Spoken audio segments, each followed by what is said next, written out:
دو چیزیں میری دشمن ہیں، نفس امارہ اور شیطان۔ یہ دونوں اللہ سے رابطہ روک دیتے ہیں۔ آپ آگے آ جائیں اور ان کو وہاں بٹھائیں۔ ایک طریقہ ان سے بچنے کا یہ ہے کہ آپ اپنے ماحول کو چھوڑ کر آگے آ جائیں اور اس ماحول کو چھوڑ دیں جس ماحول میں امارہ اور شیطان ہے۔ امارہ اور شیطان یہ دو چیزیں نہیں ہیں بلکہ یہ ایک ہے۔ جو شخص یہ کہتا ہے کہ شیطان میرا اللہ سے رابطہ نہیں ہونے دیتا تو اس بات پہ غور کریں، وہ دراصل اللہ کو نہیں کہہ رہا بلکہ وہ کسی آدمی کو کہہ رہا ہے۔ اس کو کسی آدمی نے دعوت دی ہے کہ تو اللہ سے رابطہ کر، تو وہ کہتا ہے کہ میں مجبور ہوں، یہ میرا رابطہ ہونے نہیں دیتا۔ یہ دعوت باہر سے آئی ہے۔ اگر دعوت اندر سے آ گئی تو سب خود بخود ہو جائے گا۔ کسی کے کہنے پر یہ رابطہ نہ رکھو۔ آپ اللہ سے رابطہ کیوں چاہتے ہیں؟ یہ کس نے کہا ہے کہ اللہ سے رابطہ رکھو؟ جس کے جواب میں آپ یہ کہہ رہے ہو کہ شیطان کرنے نہیں دیتا، تو یہ کہیں سے دعوت آئی ہے۔ یہ دعوت غلط ہے۔ دعوت دینے والا اگر چاہتا ہے تو وہ کروا لے گا، اور اگر دعوت اندر ہے تو اللہ خود کر لے گا۔ باقی تو سب سوال جواب ہیں، بحث ہے۔ اگر کوئی یہ کہہ رہا ہے کہ اللہ سے رابطہ رکھو تو یہ اس کا کام ہے کہ وہ نفس امارہ سے نجات دلوا دے۔ اگر اندر والا یہ کام کرائے گا تو وہ ہر چیز چھڑوا دے گا۔ وہ ایسے ہوگا جیسے کوئی غم میں چیخ مار دے۔ لوگ کہیں گے کہ نہ رو، لوگ بیٹھے ہوئے ہیں۔ وہ کہتا ہے کہ یہ تو غم رو رہا ہے، میں نہیں رو رہا۔ پھر اس کے بعد کوئی بھی فارمیلٹی نہیں رہتی۔ اسی طرح جس کو نیند آ جائے وہ جاگتے ہوئے لوگوں کے درمیان سو جاتا ہے، ابھی تک بول رہا تھا، اور پھر کہتا ہے کہ میں سونے لگا ہوں۔ اسے کہیں کہ باقی سارے مہمان جاگ رہے ہیں تو وہ کہتا ہے کہ بے شک سب جاگتے جائیں، مجھے تو نیند آ رہی ہے۔ اسی طرح نفس امارہ ہر چیز کو چھوڑ کے، ماحول کو چھوڑ کے پیچھے رہ جاتا ہے۔ یہ نفس امارہ ایک جواد ہے اور کسی کی دعوت کا انکار ہے۔ مثلا آپ کے پاس کوئی تبلیغی مقام آئے، کوئی جماعت آئے اور کہے کہ آپ ہمارے ساتھ چلیں، تو آپ کہیں گے کہ میرے ساتھ تو نفس امارہ لگا ہوا ہے، ہم تو دنیا کے نظام میں ہیں، تم اللہ والے ہو، تم اپنا کام کرو۔ یہ اس لیے ہے کیونکہ آپ کو وہ ماحول ناپسند ہے۔ اگر آپ کو اپنی پسند کا کوئی ساتھی مل جائے، کوئی اور چہرہ مل جائے تو بھی آپ کاروبار چھوڑ دیتے ہیں۔ اگر پسند کا کبوتر مل جائے تو انسان اس کے پیچھے بھاگ پڑتا ہے۔ آسمان اگر نگاہوں میں ہو تو پاؤں سے رستہ نکل جاتا ہے۔ اگر آپ کو کوئی چیز پسند آ گئی تو پھر رکنے کا کوئی جواز نہیں رہتا۔ آپ کو کوئی پسند ہی نہیں آیا، نہ دعوت دینے والا پسند آیا اور نہ دعوت پسند آئی، لہذا یہ جواز ہے۔ ورنہ اگر کوئی شے پسند آ جاتی تو آپ اس کے پاس بھاگ جاتے۔ اس لیے ایک بات اس میں وارننگ کے طور پر کرتا ہوں کہ کہیں ایسا نہ ہو کہ جس چیز کو آپ پسند نہیں کر رہے وہ آپ کو قبول کر رہی ہو، تو اس بات کا خطرہ ہوتا ہے۔ ممکن ہے کہ تم جہاں چوائس رکھ رہے ہو اس کے چوائس میں تم نہ ہو۔ عام طور پر بہت ساری محرومیاں، اداس محرومیاں ان لوگوں کے پاس ہوتی ہیں جو کہتے ہیں کہ ہم نے اس شخص کو قبول نہیں کیا، اس میں بڑی خامی تھی۔ مدعا یہ کہ ناپسند کرنے کے عمل میں تم ناقبول ہو جاتے ہو۔ اس لیے بات یہ دیکھو کہ کیا وہ ماحول آپ کو قبول کر رہا ہے۔ یہ ماحول بہت پیچھے سے آتا ہے، بڑی اجازت سے آتا ہے۔ جب ادھر سے حکم نامہ آتا ہے تو آپ لوگ اسے قبول کر لیتے ہیں۔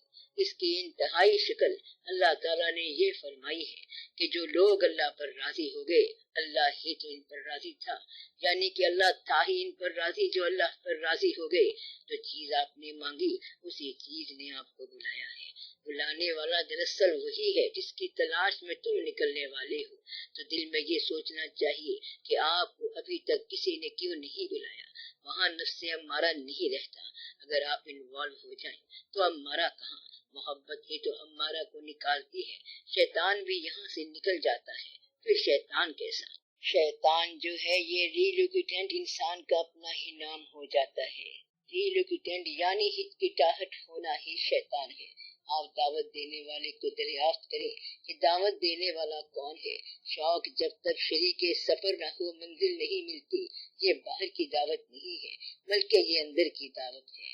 تلاش کرتا رہا دشت میں جسے آہو، وہ منزلوں کی مہکتی کے ذات کی خوشبو، تو وہ خوشبو اس کی اپنی ہے، مگر وہ ہرن بھاگا جا رہا ہے، بھاگا جا رہا ہے، کہتا ہے ادھر سے خوشبو آ رہی ہے تو ادھر بھاگ پڑتا ہے، تو اسے بتاتے ہیں کہ تیری اپنی ناف کی خوشبو ہے، یہ نافہ تمہارا اپنا ہے۔ جب آپ کو اپنی خوشبو مست کرے گی تو پھر آپ کہیں گے کہ مجھے ہر طرف سے پیغام آ رہے ہیں، بلایا جا رہا ہے، قوالی سننے کو طبیعت ہے، ہر طرف سے تبلیغ کی آواز آ رہی ہے۔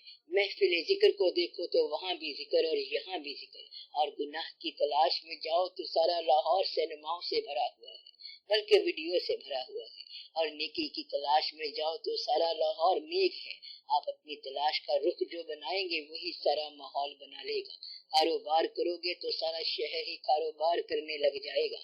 غم لے کے نکلو گے تو ہر آدمی اپنا غم بیان کرنے لگ جائے گا۔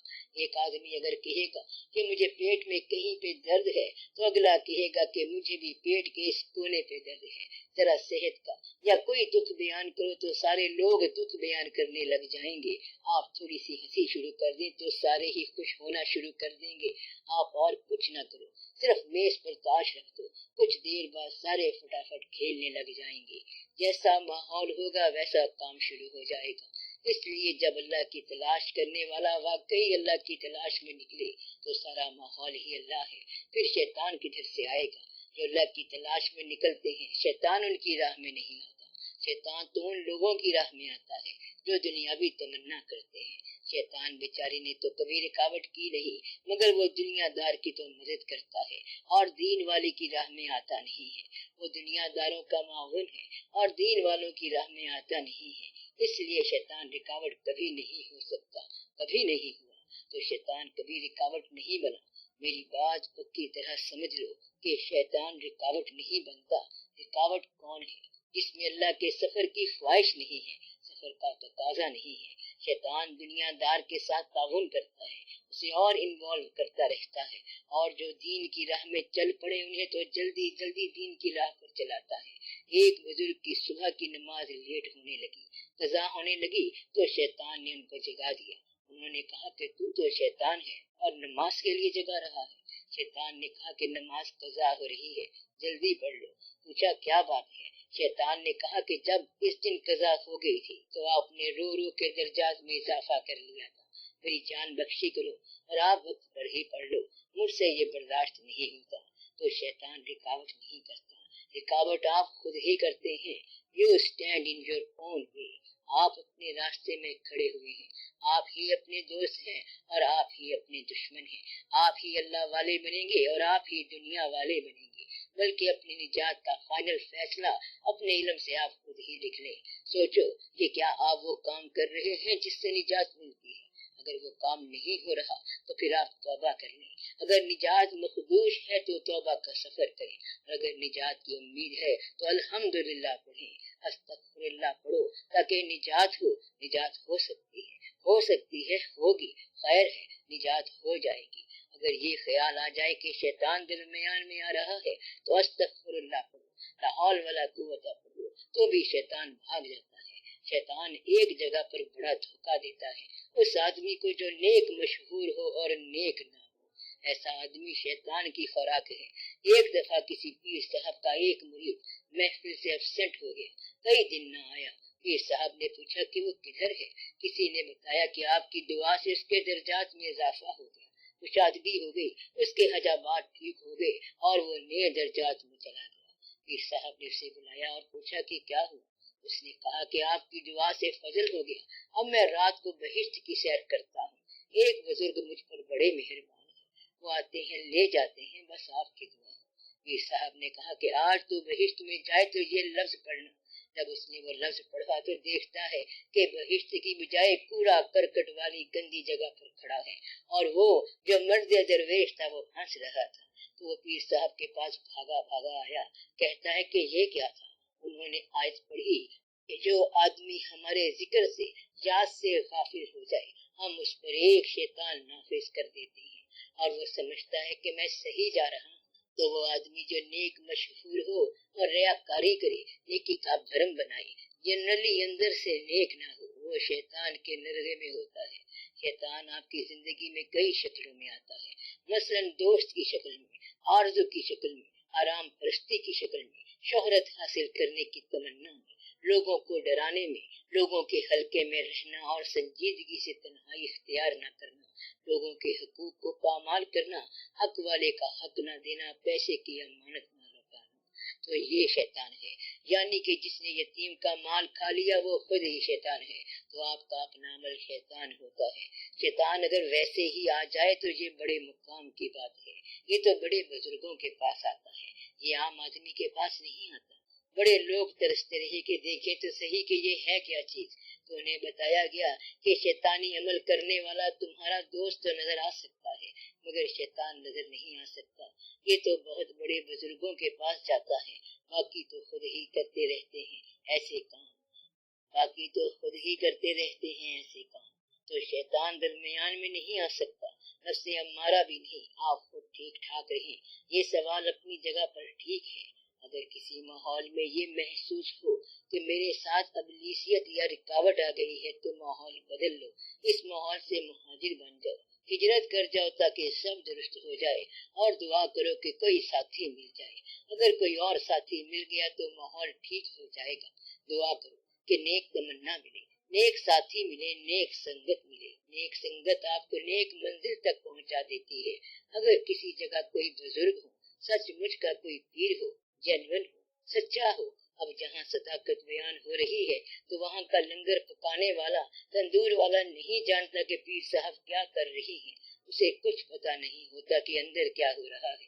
وہاں بڑے بڑے لوگ آتے ہیں، نیک ہو جاتے ہیں، بدل جاتے ہیں، وہ صرف روٹی پکاتا جاتا ہے مگر وہ اس سنگت میں سنگت کا حصہ ہے، اور وہ سفر میں اس طرح شامل ہے جیسے باقی لوگ شامل ہیں۔ اسی طرح مسجد کے اندر جو صف بچھانے والا ہوتا ہے، اگر اسے یہ پتا نہ ہو کہ جماعت کیسے کرائی جاتی ہے تو بھی وہ عین اس قافلے میں شامل ہے، کیونکہ وہ صف بچھاتا ہے اور مسجد کی صفائی کرتا ہے۔ تو بعض اوقات قافلے میں وہ لوگ شامل ہوتے ہیں جنہیں قافلے کا مفہوم بھی پتا نہیں ہوتا۔ اس لیے سنگت ایک ایسی چیز ہے جو آپ کو عبادت جیسا مفہوم دیتی ہے، عبادت کی تاثیر دیتی ہے، تو آپ سنگت میں بیٹھ جائیں۔ وہاں آپ ذکر نہیں کر رہے بلکہ صرف بیٹھے ہیں، ذکر کی آواز ہی تو ذکر ہے۔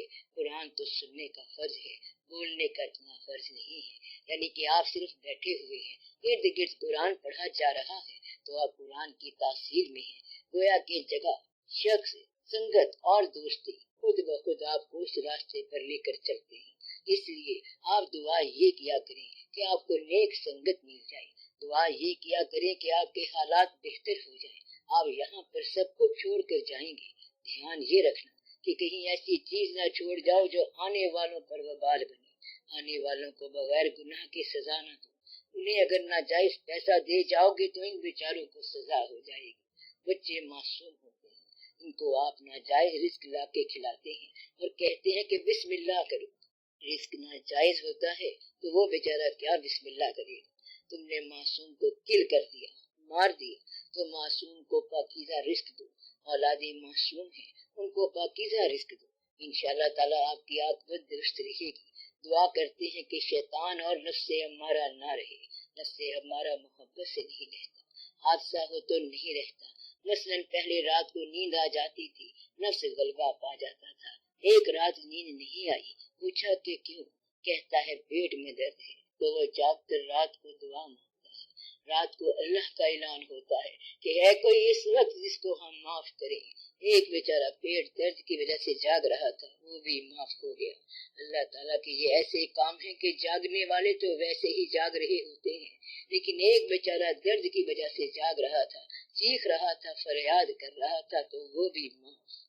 تو یہ سنگت کی بات ہے، میلے کی بات ہے، وقت کی بات ہے۔